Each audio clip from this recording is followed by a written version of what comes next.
Morning, Year 5. Right, chapter 31, the end. So they've just parachuted and maybe you don't be shooting time, we'll find out. Chapter 31, the end. Now, I know what you're thinking. He can't die now because we're only halfway through the book. And he's quite right, we're only halfway through. There are loads and loads more pages. If he dies now, then can't be any more story. Well, you are, of course, right. Eric doesn't die now. He may have been tumbling through the sky without a parachute, but he is the hero of the book, so he's going to stay alive.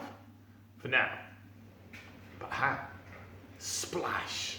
Eric landed in the Serpentine, the huge lake in Hyde Park. Oh! Shouted the boy as he hit the surface with a thwack. It was as if his entire body had been slapped all at once. Then he plunged deep into the black water. Blump, blump, blump. The parachute on his back finally opened, no doubt because of the impact. Now, instead of saving his life, the parachute looked as if it was going to end it. The weight of the huge silk chute, all tangled up in the water, was pulling him down, down, down into the dark depths of the lake. You can see him getting dragged down into the lake by his parachute. Fighting for his life, Eric tore himself free from the parachute. Pushing his feet down against the bottom of the lake, he propelled himself up to the surface. Ugh! Gasped Eric. He had never been so grateful to take a breath in his life. He was alive. But it was December. The water was absolutely freezing. If Eric didn't get out of the lake fast, then the cold would kill him, unless, of course, the swans didn't peck him to death first. Squawk, squawk, squawk! Went the fearsome birds, attacking this intruder with their beaks. Get off, he shouted, splashing them with the water. The swans backed away and circled, buying the boy some more time.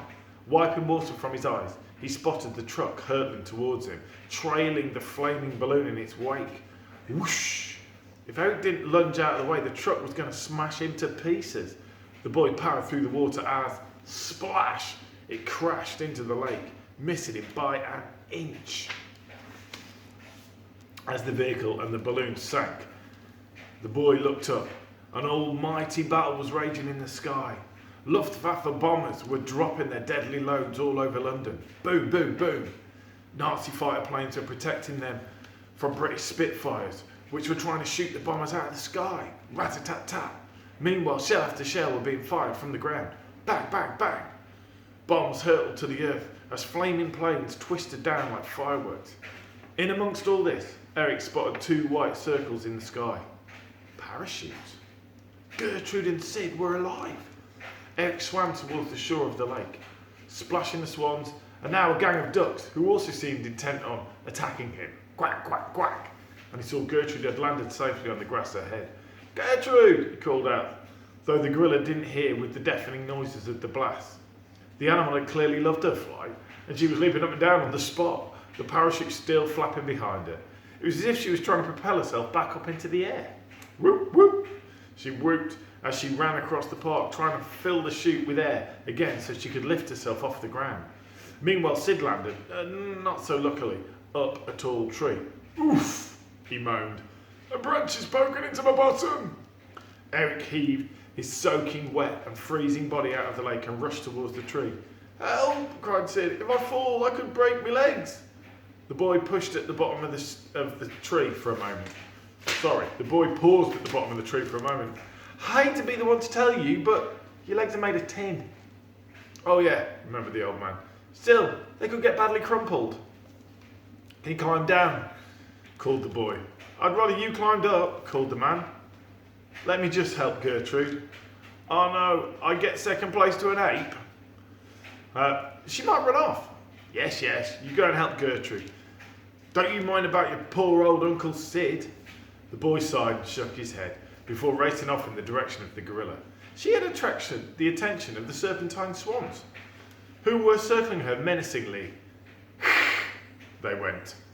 There was every chance that just as the swans had never seen a gorilla before, so the gorilla had never seen a swan before. At first, Gertrude was her usual playful self, but when one of the swans pecked her bottom, the gorilla was not amused. The mighty ape turned around and snarled at the bird, baring her fangs. Instantly, the swans scattered. Gertrude, exclaimed Eric, flinging his arms around her. Thank goodness you're alive. The gorilla was clearly delighted to see him as she planted another big, slobbery kiss on his cheek. Mwah! Ha ha, the boy laughed, his face tickled by her fur. All right, I get it. You're pleased to see me. I'm pleased to see you. But we need to rescue Uncle Sid. Well, just Sid to you. Eric took the parachute pack off his friend. Then he led her by her hand over to the tree in which the old man was still stuck.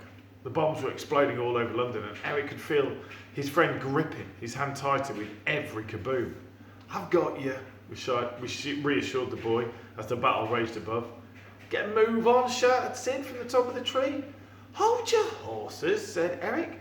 I'm coming to get you. Now wait here, he said to Gertrude as he began shimmying up the tree. Of course, Eric didn't speak gorilla, just as the gorilla didn't speak human.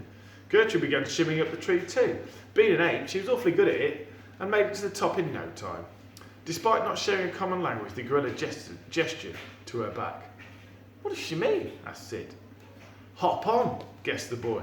The old man did just that, and the pair were down on the ground in no time. Well, that was a first, exclaimed Sid, still on her back. I have never travelled by gorilla before. I wonder if she'll carry me all the way home. At that, Gertrude shook her head and let the old man slide to the ground. No is the answer to that, said Eric. The boy took the gorilla by one hand and Sid by the other. Did you go for another swim? Asked Sid, feeling that Eric's hand was wet. Sort of, replied the boy. Now, come on. Please, let's go. I'm absolutely freezing. Seeing Eric shiver, the gorilla wrapped her huge, hairy arm around him to keep him warm. Thank you, Gertrude. The ape just nodded and smiled, and together they began the long walk home. Eric was praying no one would stop them.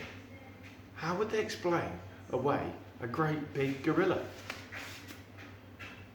Chapter 32. Sucking on a wasp. Can't imagine what that means. Right, have a good day. See you tomorrow.